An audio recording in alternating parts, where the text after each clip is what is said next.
अस्सलामुअलैकुम, मैं हूं हस्साम रहमान और आप देख रहे हैं विजिबल साइंस। आज हम डिस्कस करेंगे endocytosis and exocytosis. It is the active और bulk transport of products across the cell membrane. यहाँ पे देखें येलो कलर में आपको सेल मेम्ब्रेन नज़र आ रही है, अंदर साइटोप्लाज्म है और बाहर एक्स्ट्रा सेलुलर फ्लूइड है। तो ये जो एंडो और एक्सोसाइटोसिस है, पहली बात तो ये कि एक्टिव ट्रांसपोर्ट है, इसमें एनर्जी का इस्तेमाल होगा। और दूसरी ये बल्क ट्रांसपोर्ट होती है, यानी बड़े मालिक्यूल ज़्यादा मिकदार में अंदर या बाहर आते हैं। कहाँ पे? सेल मेम्ब्रेन के अक्रॉस। तो इनको हम एंडो या एक्सोसाइटोसिस कहते हैं। इसको हम हेडिंग्स और सब हेडिंग्स के ज़रिए देखेंगे ताकि याद करने में और रिवीजन में आसानी हो। तो देखें इस प्रोसेस में क्या होता है, लार्ज मालिक्यूल, बैक्टीरिया और वेस्ट मटेरियल ये दरअसल डायरेक्टली इस लिपिड बाइलेयर से नहीं गुजर सकते, तो फिर इनको एंडो या एक्सोसाइटोसिस के ज़रिए अंदर या बाहर गुजारा जाता है। तो पहले हम डिस्कस करेंगे एंडोसाइटोसिस। तो ये वो प्रोसेस है जिसके ज़रिए सब्सटेंस को इंगल्फ किया जाता है within the cell membrane, यानी सेल मेम्ब्रेन के अंदर की तरफ। एंडो से मुराद अंदर की तरफ और एक्सो से मुराद बाहर की तरफ। तो अब एंडो डिस्कस कर रहे हैं, तो इसमें मटेरियल को अंदर को इंगल्फ किया जाता है सेल मेम्ब्रेन में। कैसे? Forming a vesicle. ये एक वेजिकल बना के, ये सेल मेम्ब्रेन की वेजिकल नज़र आ रही है, कंटेनिंग द इंजेस्टेड मटेरियल, यानी उस वेजिकल में इंजेस्टेड मटेरियल जिसको निगला जाता है वो मौजूद होता है। अब एंडोसाइटोसिस को दो किस्में हैं, एक फेगोसाइटोसिस और एक पिनोसाइटोसिस। फेगो की बात करें तो it's process through which phagocyte से मुराद है वो सेल जो ये काम कर रहा होता है। फेगोसाइट मसलन लीवर सेल हो सकता है, वो क्या करता है, इंजस्ट और कंज्यूम अदर सेल और पार्टिकल, यानी सेल क्या करता है, किसी दूसरे सेल को इंगल्फ करता है, निगलता है, या किसी पार्टिकल को निगलता है। फ़र्ज़ करें यहाँ पे देखें, ये आपको ये येलो कलर में, रेड कलर में लार्ज पार्टिकल नज़र आ रहा है, तो इसको सेल क्या करेगा, निगलेगा। तो इसको हम क्या कहते हैं, फेगोसाइटोसिस, यानी इस प्रोसेस को फेगोसाइटोसिस कहेंगे। और वो सेल जो ये काम कर रहा है उसे हम फेगोसाइट कहेंगे, उस सेल को। तो देखें जो सॉलिड पार्टिकल है ना, उसको इंगल्फ करना वो कहलाता है फेगोसाइटोसिस। फेगोसाइटोसिस कहते हैं सेल ईटिंग प्रोसेस। और इसकी मिसालों के अंदर आ जाता है जैसा कि अमीबा या वाइट ब्लड सेल्स। अमीबा किसी दूसरे मटेरियल को खाता है, वाइट ब्लड सेल किसी। नेक्स्ट पॉइंट है फेगोसाइटोसिस इन वेरियस स्पीशीज़। अब ये अमल स्पॉन्जिस के अंदर, अमीबा के अंदर हो सकता है, यानी ये स्पीशीज़ इस प्रोसेस के जरिए चीज़ों को फीड करते हैं, खाते हैं। नेक्स्ट हम देखते हैं मैकेनिज्म, यानी फेगोसाइटोसिस काम किस तरह से करता है। तो extensions of cytoplasm turn pseudopodia, यानी सबसे पहले ये जो प्लाज्मा मेम्ब्रेन है ना, इसकी एक्सटेंशन बनती हैं, ये साइटोप्लाज्म एक्सटेंड होता है और इस एक्सटेंशन को हम कहते हैं सूडोपोडिया।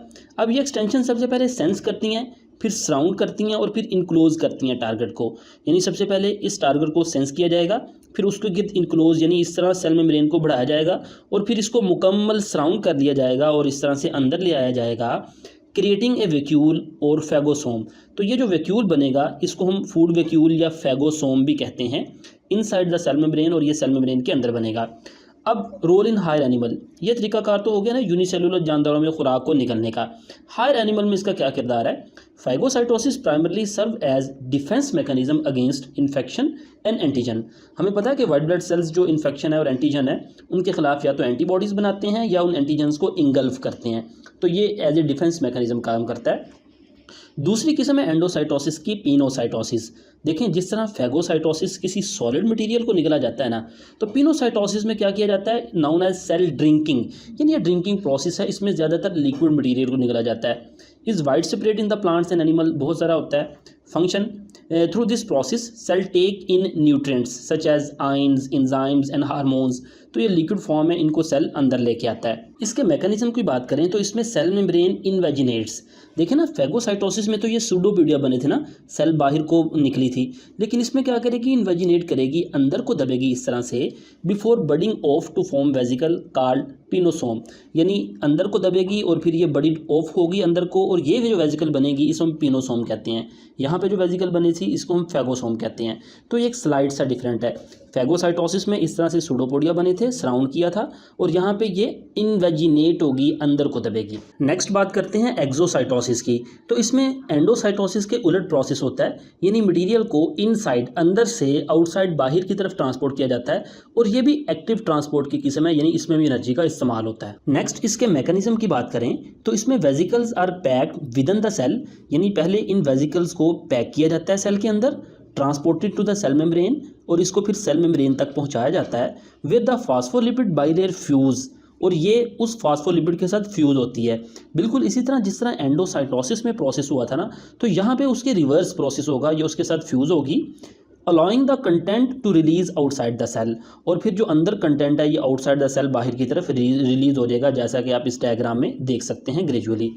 एग्जाम्पल की बात करें तो exocytosis is use in many areas of the body including neurotransmitter release at the synapse. इसको गौर से समझिएगा, ये आप नेक्स्ट सेकंड ईयर में पढ़ेंगे कि एक न्यूरॉन के एक्सॉन और दूसरे न्यूरॉन के जो डेंड्राइट्स हैं ना, उनमें डायरेक्ट आपस में कनेक्शन नहीं होता बल्कि फासला होता है, उसे हम साइनॉप्सिस कहते हैं। तो उन साइनॉप्सिस में एक न्यूरॉन से दूसरी न्यूरॉन में जो मैसेज जाता है ना, वो न्यूरोट्रांसमीटर्स के ज़रिए जाता है, और वो न्यूरोट्रांसमीटर इसी तरह इस वेजिकल की शक्ल में बडी ऑफ होते हैं, रिलीज होते हैं, यानी एक तरफ से निकलकर एक न्यूरॉन के एक्सॉन से निकलकर दूसरी न्यूरॉन की जो डेंड्राइट्स होते हैं ना, वो उस तक जाते हैं, और इस तरह से मैसेज एक न्यूरॉन से अगली न्यूरॉन पे कंडक्ट होता है। फिर इसी तरह वो कह रहा है release of secretion in the sweat gland. Sweat gland के अंदर जो पसीना पैदा होता है वो सिक्रीशन भी इसी तरह से रिलीज होती है। नेक्स्ट हमारे पास साइड बॉक्स इन्फॉर्मेशन है रिसेप्टर मीडिएटेड एंडोसाइटोसिस। एक तो पीछे हमने एंडोसाइटोसिस पढ़ी ना, जिसके अंदर मटेरियल अंदर या बाहर मेम्ब्रेन के किसी भी हिस्से से आ सकता है, लेकिन ये उससे डिफरेंट है, ये रिसेप्टर मीडिएटेड है, यानी इसमें एंडोसाइटोसिस सिर्फ उस जगह से होगी जहाँ पे सेल मेम्ब्रेन पे रिसेप्टर मौजूद है। तो इसमें जो मैक्रो मॉलिक्यूल है ना, सिर्फ उस जगह पे बाइंड करेगा जहाँ पे स्पेसिफिक रिसेप्टर मौजूद है। कहाँ पे? On the surface of plasma membrane. यहाँ पे आपको मिसाल से समझाते हैं, ये येलो कलर में प्लाज्मा मेम्ब्रेन है, तो इसमें ये ग्रीन कलर के अंदर ये रिसेप्टर मौजूद है। जहाँ पे रिसेप्टर होगा वहीं पे ये मॉलिक्यूल आके बाइंड करेगा। ये लिगैंड्स कोई भी मॉलिक्यूल हो सकता है जिसको हमने एंडोसाइटोस करना है, अंदर लाना है, तो ये रिसेप्टर के साथ आके बाइंड करेगा, और ये रिसेप्टर जिस जगह पे होंगे ना, वो ख़ास पोजीशन होगी, उसे हम कहते हैं कोटेड पिट्स, यानी वो थोड़े थोड़े गड़े होते हैं इस तरह सेल मेम्ब्रेन पे अंदर, और उनको कोटेड पिट्स इस वजह से कहते हैं कि वो कोट किए होते हैं प्रोटीन से। ये आपको रेड कलर में प्रोटीन नज़र आ रही है, तो इसके बाहर जो रेड कलर में प्रोटीन है इसे हम कोटेड प्रोटीन कहते हैं, और ये जो अंदर को गड़े बने हुए हैं इन्हें हम कोटेड पिट्स कहते हैं। तो जैसे ही उस रिसेप्टर के साथ आपका वो लिगैंड यानी मॉलिक्यूल अटैच होगा, ये पिट्स अंदर को धंसना शुरू कर देंगे, और अंदर को दबते दबते बिल्कुल इसी तरह जिस तरह ये अंदर को दबता दबता ये अंदर को दब के अलहदा से एक बड़ी डोफ हो जाता है ना, तो ये अंदर को दब के एक अलहदा से बड़ी डोफ होकर वेजिकल बना देगा। इसे हम कहते हैं कोटेड वेजिकल। ये कोटेड वेजिकल बन जाएगी।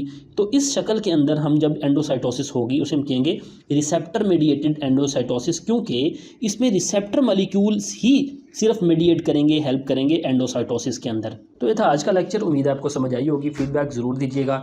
मिलते हैं नेक्स्ट लेक्चर के साथ। अस्सलामु अलैकुम वरहमतुल्लाहि वबरकातुहू।